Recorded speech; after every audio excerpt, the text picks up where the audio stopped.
നമസ്കാരം. ഞാൻ ഷിബു മടവൂർ. കാർഷിക ഗ്രാമത്തിൻ്റെ പുതിയൊരു വീഡിയോയിലേക്ക് എല്ലാവർക്കും സ്വാഗതം. നമ്മുടെ മലയാളികൾക്ക് നമ്മുടെ അടുക്കളയിൽ ഒഴിച്ചുകൂടാൻ പറ്റാത്ത ഒരു പച്ചക്കറിയാണ് കത്തിരിക്ക. അപ്പോൾ ഇന്നത്തെ നമ്മുടെ വീഡിയോ എൻ്റെ ഒരു ചെറിയ കത്തിരി കൃഷിയുടെ വിശേഷങ്ങളാണ്. നമുക്ക് കത്തിരി സാധാരണയായിട്ട് ഹൈബ്രിഡ് ഇനങ്ങളും കിട്ടാറുണ്ട്, അതുപോലെ തന്നെ നാടൻ വെറൈറ്റികളും കിട്ടാറുണ്ട്. അപ്പോൾ ഞാൻ കൂടുതലായിട്ട് കൃഷി ചെയ്യുന്നത് നാടൻ വെറൈറ്റിയാണ്. ഈ നാടൻ ഇനങ്ങൾ നമ്മൾ കൃഷി ചെയ്ത് കഴിഞ്ഞാൽ നമുക്ക് ഏകദേശം ഒരു 3 വർഷം വരെയും ഈ കത്തിരി അതുപോലെ തന്നെ നിൽക്കും. നമ്മൾ നല്ല രീതിയിൽ വളമൊക്കെ ചെയ്ത് കൊടുത്തു കഴിഞ്ഞാൽ നല്ല രീതിയിൽ കായ്ക്കുകയും ചെയ്യും. അതുപോലെ തന്നെ നമുക്ക് എല്ലാ ദിവസവും കത്തിരി പറിക്കാൻ ഉണ്ടാവും. അപ്പോൾ അങ്ങനെ ആ ഒരു രീതി ആയതുകൊണ്ട് ഞാൻ എപ്പോഴും നാടൻ ഇനങ്ങളാണ് കൂടുതലായിട്ട് കൃഷി ചെയ്യുന്നത്. നാടൻ ഇനമാണെങ്കിൽ നമുക്കൊരു 3 വർഷം വരെയും ആ ചെടി അതുപോലെ നിൽക്കും. അതുപോലെ തന്നെ ഹൈബ്രിഡ് ഇനങ്ങളാണെങ്കിൽ മാക്സിമം നമുക്കൊരു വർഷം അതിനുള്ളിൽ അത് കായ്ച്ച് കഴിയുകയും ചെയ്യും.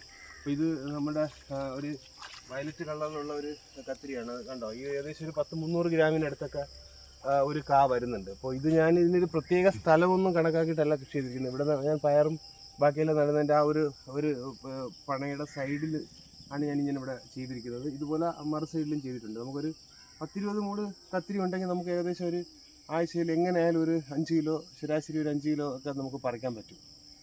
നമ്മൾ അതുപോലെ കത്തിരി ആദ്യമേ നമ്മൾ തൈയാണ് ട്രേയിൽ പാകിയിട്ട് നടുന്നത്. ഒരു 4 ഇല പാകമാകുമ്പോൾ തൈ തിരിച്ച് നല്ല അടിവളം വേപ്പം പിണ്ണാക്കും അതുപോലെ തന്നെ ചാണകവും എല്ലുപൊടിയും എല്ലാം കൊടുത്തതിന് ശേഷം നമ്മൾ തൈയാണ് കൊണ്ട് നടുന്നത്. തൈ ഏകദേശം ഒരു 6 ഇല 7 ഇലയൊക്കെ ആകുമ്പോഴത്തേക്ക് നമ്മൾ ചാണകം തന്നെയാണ് ഇതിന് മെയിനായിട്ട് കൊടുക്കുന്നത്. ചാണകനും അതുപോലെ എല്ലുപൊടിയും. ഇതിനൊന്നും നമുക്ക് രാസവളത്തിൻ്റെ ആവശ്യമേ വരുന്നില്ല. ഒരു 20 ദിവസം 30 ദിവസം കൂടുമ്പോൾ നമ്മൾ ചാണകം ഇട്ട് കൊടുത്തു കഴിഞ്ഞാൽ എന്നും നമുക്ക് കത്തിരി പറിക്കാനുണ്ടാവും. ഇത് വഴുതനയാണ്, ഹരിത എന്ന് പറയുന്ന വെള്ളായണി ഹരിത എന്ന് പറയുന്ന ഒരു ഇനമാണ്.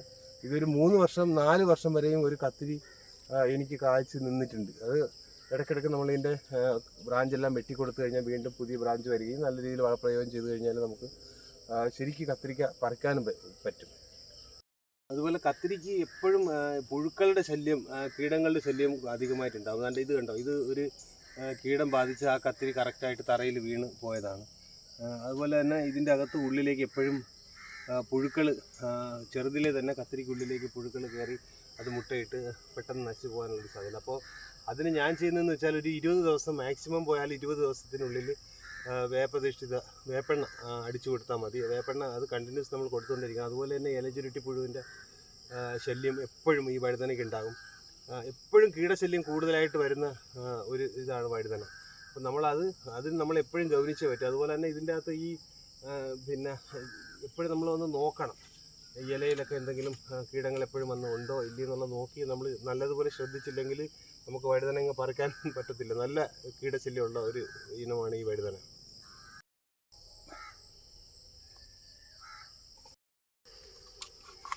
ഇവിടെ പിന്നെ വിപണിയിൽ നമുക്കിപ്പോൾ ഈ കത്തിരിക്കും വഴുതനയ്ക്ക് 60 രൂപ നമുക്ക് കിലോയ്ക്ക് കിട്ടുന്നുണ്ട്. അപ്പോൾ മറ്റുള്ള പച്ചക്കറികളെ അപേക്ഷിച്ച് ഒരു സ്ഥിര വില. അപ്പോൾ ഇതിന് നമുക്ക് ഏകദേശം ഒരു 2 വർഷമായിട്ട് നമുക്കൊരു ഏറ്റക്കുറച്ചിലില്ലാതെ 60 രൂപ ഫിക്സഡായിട്ട് ആ വില കിട്ടുന്നുണ്ട്.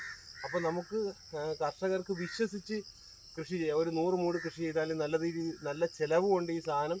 അതുപോലെ വിലയിൽ ചേഞ്ച് ഇല്ല, വില കുറഞ്ഞു പോകുമെന്ന് പേടിക്കേ വേണ്ട. നമുക്ക് 60 രൂപ എപ്പോഴും വിപണിയിൽ ലഭിക്കുന്നുണ്ട് 2 വർഷം കൊണ്ട്. അപ്പം നമുക്ക് വിശ്വസിച്ച് നമുക്ക് ലാഭം കിട്ടുമെന്ന് 100% ഉറപ്പിച്ച് കൃഷി ചെയ്യാൻ പറ്റുന്ന ഒരു വിളയാണ് കത്തിരി.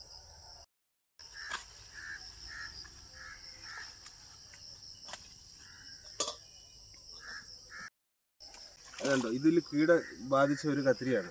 നമുക്ക് കണ്ടാൽ പുറമേ ഒരു പ്രശ്നമില്ല, പക്ഷേ എങ്കിലും ഇതിൻ്റെ ഉള്ളിൽ കീടം ബാധിച്ചിട്ട് കണ്ടോ, ഇത് നമുക്ക് ഉപയോഗിക്കാൻ പറ്റാത്ത രീതിയിലായിപ്പോയി. അത് നമ്മുടെ ഒരു അശ്രദ്ധ കൊണ്ട് പറ്റുന്നതാണ്. കണ്ടോ, ഇത് കേടാണ്. പുറമേ ഒന്നും കാണത്തില്ല, പക്ഷേ ഇതിൻ്റെ അകത്ത് പുഴു കയറി മുട്ടയിട്ടിട്ട് അത് നശിച്ചു പോയിരിക്കുന്ന ഒരു ഇതാണ്.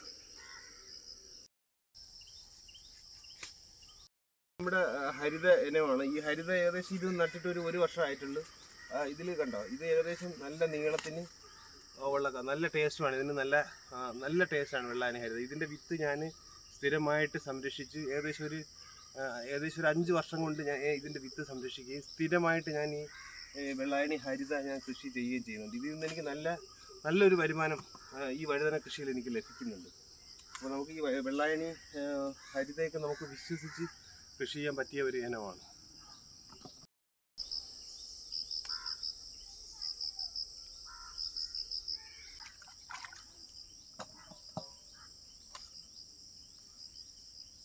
ഇത് വയലറ്റിൻ്റെ തന്നെ വേറൊരു വെറൈറ്റിയാണ്. കണ്ട അത്രയും കളറില്ല, അത് വേറൊരു ടൈപ്പാണ്. ഇത് നല്ല രീതിയിൽ നമുക്ക് കായ്ക്കുന്ന ഒരു ഇനമാണ്. ഇതും ഏകദേശം ഒരു കായ ഏകദേശം ഒരു 300 ഗ്രാം ഇതിനടുത്തൊക്കെ വരുന്നുണ്ട്. നല്ല വലിപ്പത്തിനുള്ളതാണ്.